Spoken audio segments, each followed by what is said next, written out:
You know, my whole life I saw myself as ugly. As I look in this camera, my eyes say that's true. But my heart finally realizes I'm not. It doesn't matter what's on the inside.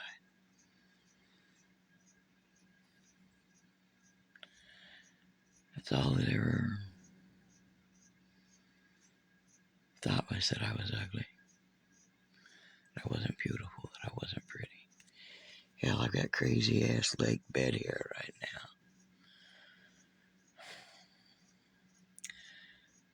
Definitely not happy about becoming weaker and weaker. I guess pride goeth before a fall. I used to always be proud that, or take pride in being stronger than most men I knew. Not all, there were some that would just put me to shame in a heartbeat, but I was stronger than most men and able to do for myself. Now,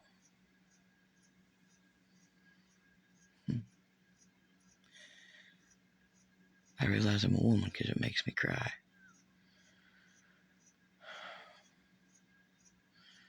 But it took till I was 63 to decide I was a woman, inside and out, to stop treating myself like trash, and to try to stop being Billy Badass or being Mr. He-Man.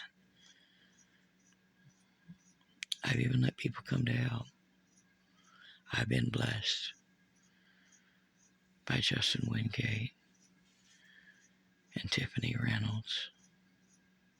Not only are they cleaning up the things I couldn't clean up outside, and the 30 years of heartache, heartbreak, frustration, disappointment.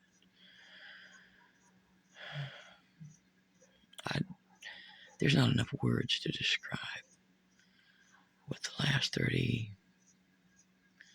years have been. And I'm very blessed. I've had Michelle and Tabitha in my life, and they've offered to help. But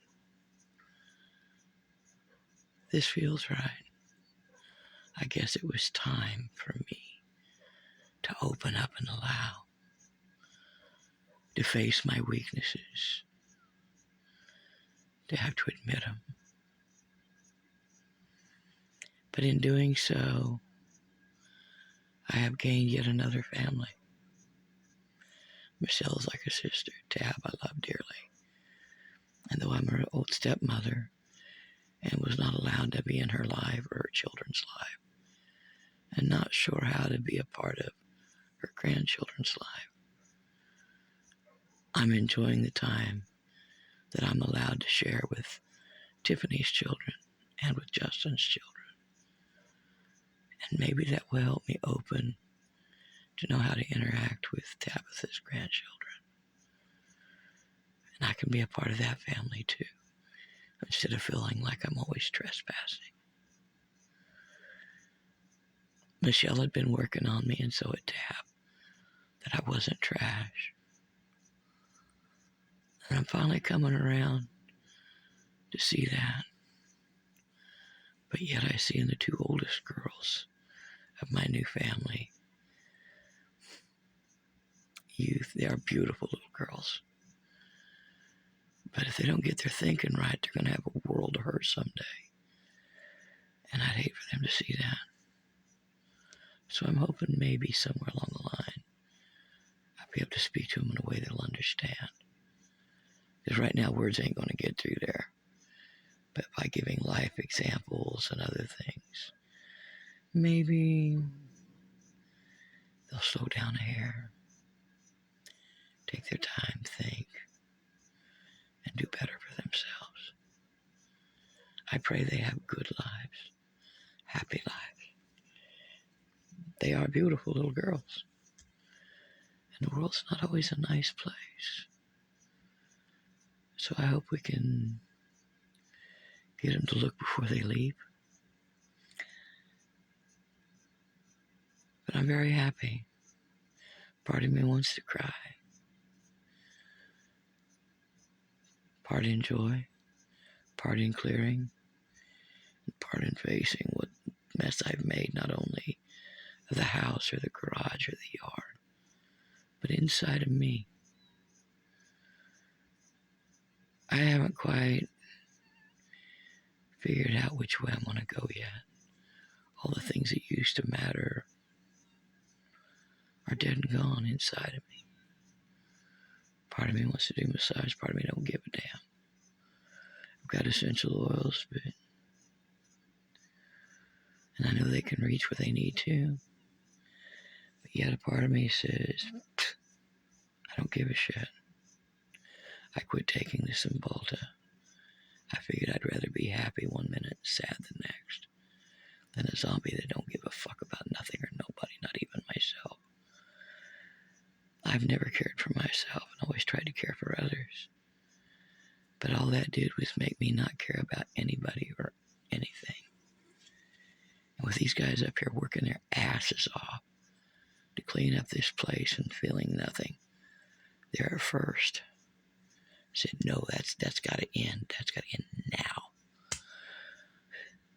Well, being off that, went to the doctor, tried to get Adderall or painkiller or something to help me to focus and to follow through on the projects I didn't want to do, instead of finding every excuse in the world to go do something else. You know, oh, let's go do this for Michelle, or let's go over here, let's go visit Tab, let's go do it. No. Face the mess, clean it up, and stick with it till you get it done. You know, he just turned around and looked at me and he goes, I can't help you. I don't do functional medicine. I'm like, what? It took me 2 years to come see you. First, I didn't have the money. They kept putting me over to Sarah. She's a great lady for patting you on the hand and saying, oh, honey, I'm afraid this is too strong, and I don't want to. Nah, bullshit. I want to get to the root of the problem, dig it up, get it out of there, and move on. I want to live life. I mean, 4 years, this is bullshit. My adrenals ought to be back on track. I'd be able to charge my battery. I'd be able to get shit going. But this is just bullshit. And I finally got in to see him. It took me 2 months to get this last appointment. And then say, oh, I can't help you. I don't do functional medicine. Do what? You do people with ADD and ADHD, don't you? Yeah. When I came here, I asked you if there was a way to check the brain chemicals, you know, or the adrenals to see what's functioning, what's not, what I need to work on, or what we can do for it. You know, if you don't want to help me, okay, fine. I'll find a way to get it done. There's herbs, there's oils, I hate tapping. I really do. That pisses me off. I got to smack myself so hard. Lucky I have any brains left. But for some reason, that seriously pisses me off. So we don't go there. But acupressure, all kinds of things. Self-talk, channel energy, do Reiki. I mean, where there's a will, there's a way. And I choose to live. I'm tired of being the land of the dead or the walking dead. I mean, I spent 30 years living there, feeling that way. I gave up rage and anger and adrenaline power for sadness and sorrow for the last 30 years, 31 years. And after these last 4, it's like, hey, I want to come back to life. I want to live again. I'm tired of hurting in ways that people shouldn't hurt for more than a few days or a few weeks. And to hear him say, I can't help you, and it's like, no. Is it you can't or you won't? Are you afraid? Or have you joined the system of just putting a little Band-Aid on and scooting on out the door and writing a prescription for something that has nothing to do with what I need, so that it's a lifetime thing?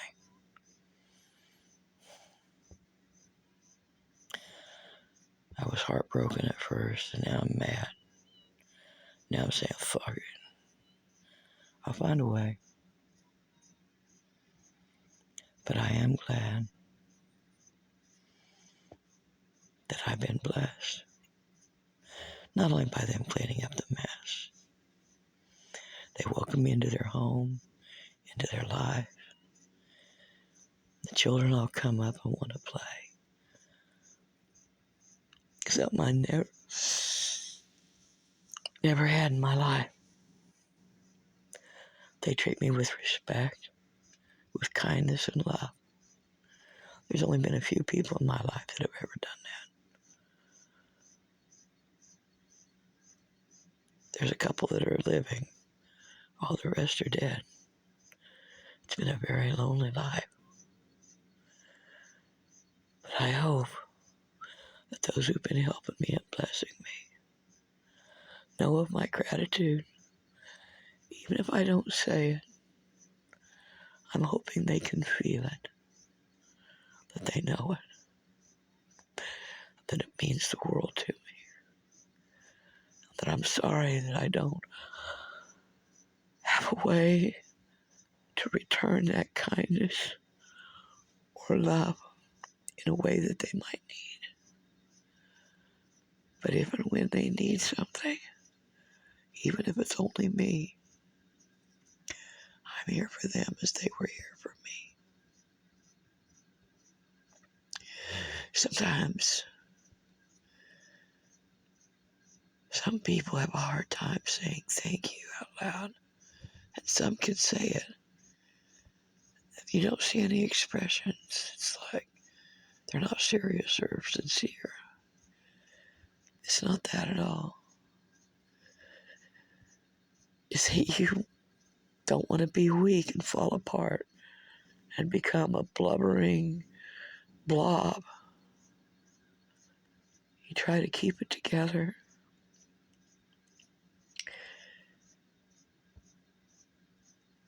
Because we're afraid if we break down, we might get stuck there because we've been stuck in other emotions.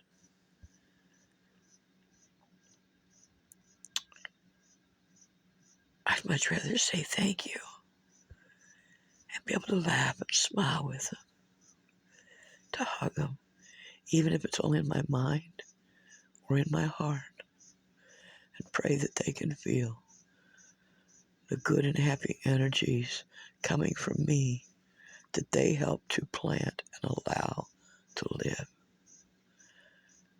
through their kindness.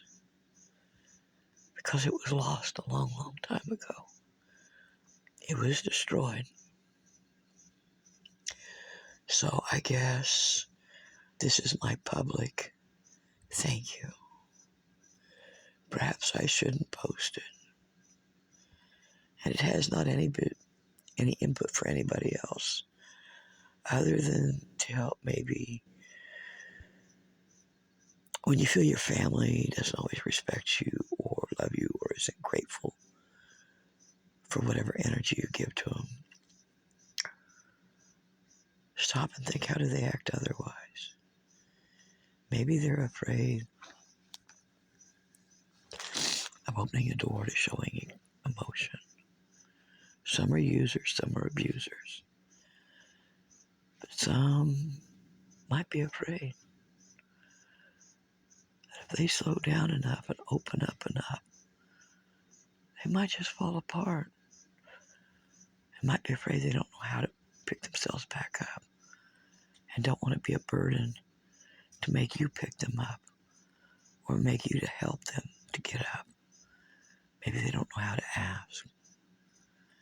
I don't know. You have to judge for yourself. I have my brothers, but they're living in New Mexico now, and we don't talk that much. As often as I'd like anyway. I love my brother Brian. Love him to pieces. I'd squeeze him as hard as I could, as long as I could. And I'd turn into a blubbering blob if I did. He might feel awkward, but he'd let me do it.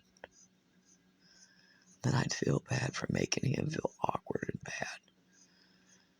And I'd probably be to a point where I couldn't breathe. But he knows I love him. It's just awkward for both of us. We had Grandma and Grandpa Hughes. Aunt Betty and Uncle Charles. He had Aunt Mary and Uncle Kenneth. But other than that, once Aunt Vina and Great Grandma Hughes and Grandma and Grandpa were gone, the love was gone, and it had already been beaten out of us before they left the world. So they were very important to us to keep us going. I went the self-destruct way. Brian hid within himself, and for a while hid within a bottle. He's got past that now. He got married, but she's died. And he's not willing to go through the hurt to find anybody else. So he's living a very lonely life. We never really learned how to open and be of love or give of love to others the proper way. And we've hid within ourselves. We've hid within the worlds we made. I went and tried to find somebody that was emotionally unavailable. I don't think that was actually conscious that way. I just knew the man was capable of love, and an immense love, and I figured if he had loved his first wife and his children so much that it ripped him apart that bad, that with time and love it would heal, and there could be a possibility for a wonderful love for us. That never happened. It took a long time. You can push, you can pull, you can drag, you can drown the son of a bitch in that water, but you can't make him drink. All you're going to do is drown both of you. And I did. He taught me how to hate. I had hated and been angry and lived off of hate and anger. But never people, always the situations, always the conditions. He taught me how to hate him. At first I started to hate myself. I'm like, whoa. Why am I tearing me down? Why am I hating me? When you're the one that hates everybody and everything and does not want to, you got your brick walls and your castles all around you. You tear down one wall, you tear down another wall, you tear down another wall, and you just keep going. There was no end to it. But I had repeated a pattern. My dad was emotionally unavailable. After Mom tried to kill him a couple times, I overheard him yelling on the phone, "If I can't have you, I don't want nothing to do with those damn kids." Never did. Didn't want any. All I wanted was you.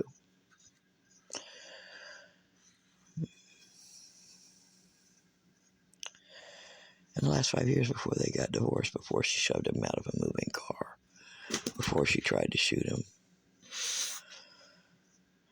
before she moved us into a drug house, I don't think he said 5 full sentences to us. He'd pick Brian up, buy him a new pair of boots, and bribe him for information about what Mom was doing, but there wasn't love. I can't remember love from him. Mom would go on her tirades and beat the shit out of me, and when I blocked the physical pain, she'd beat Brian and blame me for it. It was all my fault. Couldn't figure that out for a long time, until she started screaming at me it was my fault she got married.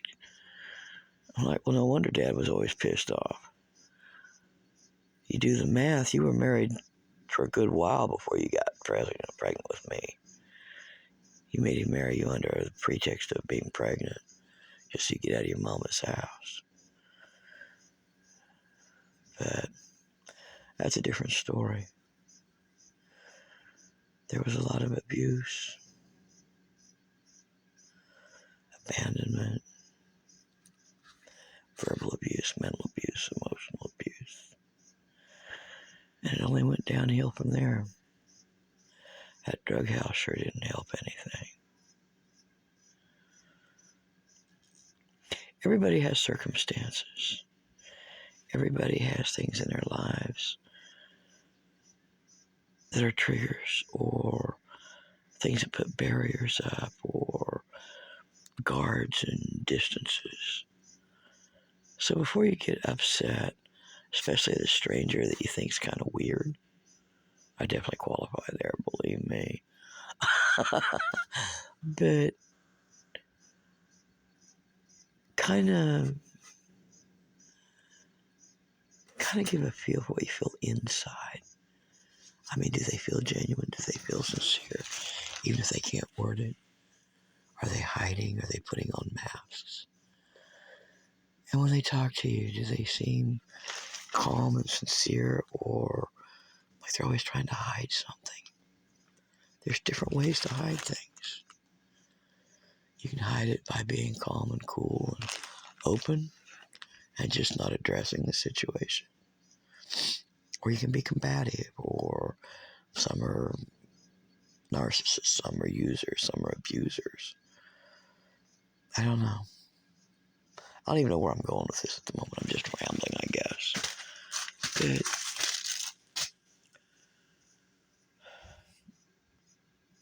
I'm hoping that people will find a way to be more tolerant of what they don't understand.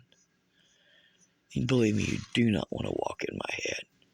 They make jokes of it being, no, I got scrambled brains, broken antennas, and probably about 50 different puzzles dumped in there without any boxes or pictures. And a bunch of broken shit that God only knows how to fix it. But God will fix it. Time will fix it. And love will fix it. Be it the love from within me, or the love that comes to light and comes to life through those who are kind and patient to me, through those who are loving and compassionate and generous with that compassion, that they don't judge or abandon or belittle or degrade. Through their grace and mercy and compassion, love can live in me, and it can live in others. I guess if you were to liken it to Jesus being risen, he lives in all of us. Some of us just don't recognize it, acknowledge it, or understand it. I say I walk with the Lion of Judah, and I've got a couple tattoos I want covered up. I ain't got the money right yet. Probably won't ever. I got one that was put on me 23 years ago. No, 43 years ago. Yeah. 44 years ago. The other one was put on probably about 40 years ago. I'm going to change Dale to something else. And I'm going to put the Lion of Judah over the one a guy screwed up before I wrecked my voice. Sometimes we'd go up to the city and sing. Candace always wanted to be Lace. And she thought, well, even though she was the little one, but she wanted to be the biker bitch. So she was Leather and I was Lace. Even though I was the big tomboy and did construction. Well, I kept feeling what he was doing and it didn't feel right. Finally flipped the mirror back here and stop. I don't care. I'm not done. I don't care. You're done. So I think I'll put the Lion to cover that one. And put something else over Dale. And out of my old faded rose, got it colored in 7 times. Only the stem, the green in the stem stayed. Everything else you can barely tell what the hell it is. I'm thinking about taking a butterfly, outlining, putting there, and putting only color in the tips of the wings and the top half of the body as it's coming out of the old rose. This faded rose may be from days gone by, but a couple of years ago, as I sat at that prayer tree where I used to sit and pray before Roy died, before I come home to have the fortitude, the strength, and perseverance to be compassionate, kind, and understanding. I'd sit there and pray every time I came by that tree, and I'd spend a long time there. I shed many a tears there because I didn't want to come home. I did not want to come home to all the hate and anger that was here, to all the hurt that was here.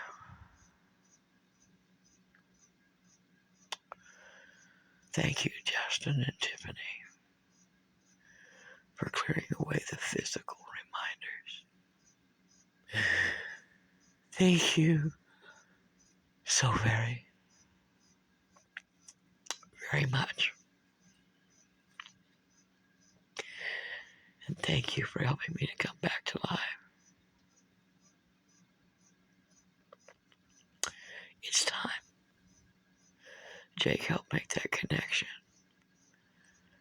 And I hope somehow, some way, we can reach through all the darkness he's got himself tangled up in. I know we can't do it directly because he'll pull away. But love always finds a way, even if it takes forever. Even before Roy died that last Saturday, even as an old man dying, I could still see the blocks coming down and little children playing behind him. He got lost in his conversation a few times, trying to tell me he finally understood what I was saying. And I was seeing a little boy trying to come out of him to go play with the others. But yet he'd slip back in, and he'd almost get out, he'd slip back in. And then the little boy kind of come towards me, reached his hand out, and stopped just short of touching me. And Roy reached out and started to cry, and the little boy went running to play with the others. And then as soon as he touched me, though, he pulled back away. And he just kind of sat up straight, and the little boy went back into him. But the stream was probably just about ankle deep on the kids. They were laughing and playing. Most of them was his brothers and sisters that had passed before him. The others I didn't recognize. But they were all laughing and stuff. The next day, his grandson did something to set him off for the next few days.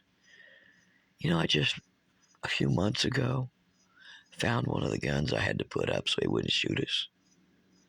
That was 4 years ago. It took me that long to find out where I hid it. Still ain't found the bullets. No clue. But I got the gun in a clip. I've got the other gun. I found it after about 7-8 months. But he was ready to shoot me. He hated me. He was going to die in the house to punish me. Made me make a promise not to let Josh live here after breaking his heart. He was mad at me for making him care and to feel again. We had ripped him apart just as soon as he'd opened up. I'm like, I didn't do it, honey. He's like, you had him brought up here. I'm like, I had to. I couldn't sleep. I couldn't do nothing. My body was shutting down because I needed sleep. I needed rest. There was too much stress from too many years. I don't care about that. You betrayed me. You made me hurt. I had to shoot you. Well, I put the guns up. You can't do that.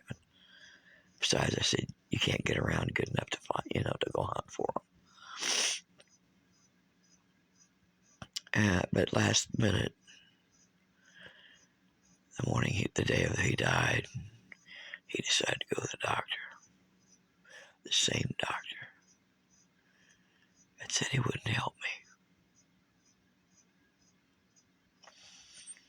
The same doctor that went to school with my stepdaughter. The same doctor that when Roy was seeing him, got his brother to see him. His son started seeing him. Other family members started seeing him. But he wouldn't help me. So I guess that's part of me needing to get back on track. To be the medicine man I wanted to be. Even though right now I don't give a shit. I've got all these molds for epoxy. And I keep buying them, but I don't feel it inside. I've got my singing bowls and all my tuning forks that I wanted for so long to play with. I don't give a shit.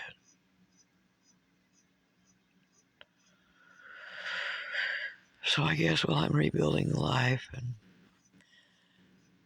gaining a new family, I just have to trust that the Lord will set in my heart what needs to be. I didn't follow the path that I thought I was supposed to. And I didn't follow the path that I wanted to. There was block after block after block after block. So now I've just turned it over and said, here, this is what's left of me. This is what's left of what I am. This is what I got. You tell me what you need, what you want, and where you want me to go. What you want me to do.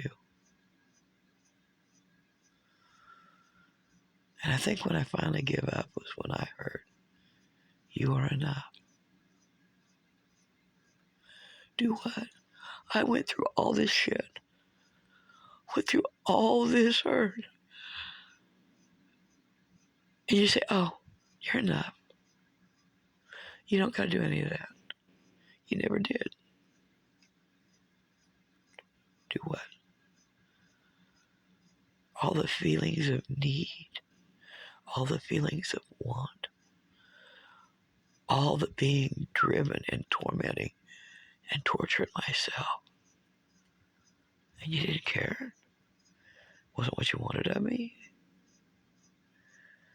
Wow. So I'm kind of muddling through that right now. I intend to set this house up nice and clean, to do some remodeling. Not exactly sure how I'm going to generate the money for that yet, but I've got most of the materials I collected forever. I'm a hoarder on steroids. I mean, really overboard, overkill, whatever you want to call it. But I see why they say not to gather things up on earth, because they do rot. I've got file cabinets after file cabinets we pulled out of that garage the other day that they're hauling off. Rusted, I mean, horrible shape. I don't even see why the scrapper would take them.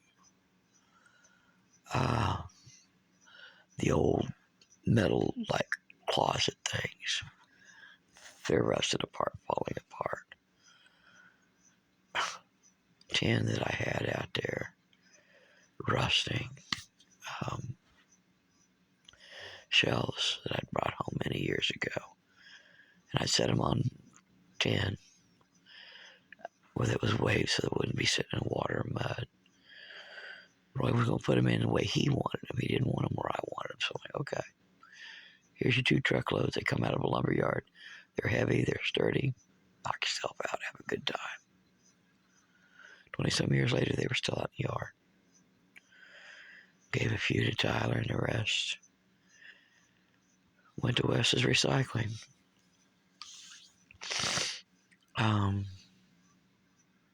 Some of my herbs got buried when I tore the kitchen apart. Had to do the bean years ago. Finally found them. $25 a bottle. Don't make them no more. Can't find them. I think there was like 16 of them. Cash in the trash. Cash in the trash.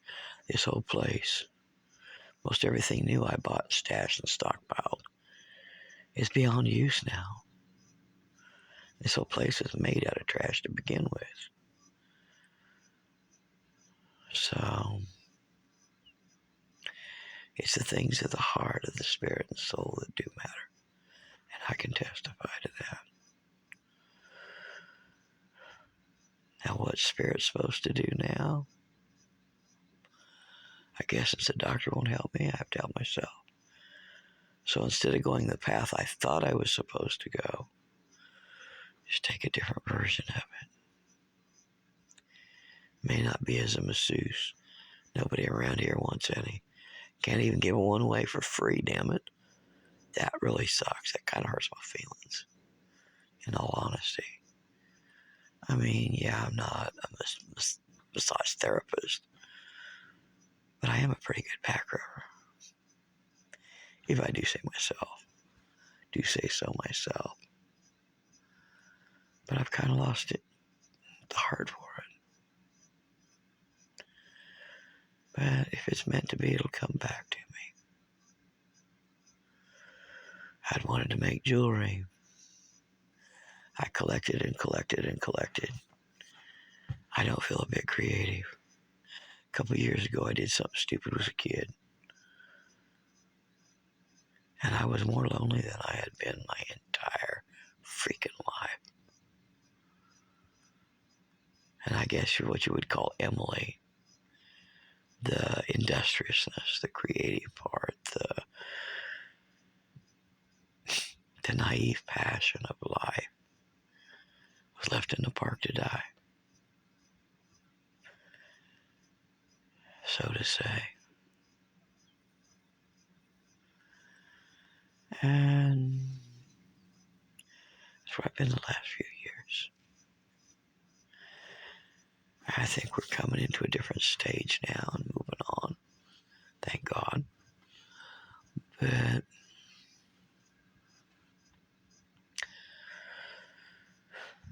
I have no clue where this was going. I really don't. Just ramblings of an old woman. Broken antennas. Scrambled brains. Had been going through an emotional roller coaster. And the body is saying, hey, you're not 28 no more. You're not 29. You're not 30. I know your mind is. That's when you put your head through that metal. That's where that impact went. Part of you knows life has gone by. And I know that that was the happier time in your life and where you want to be. But life will move on.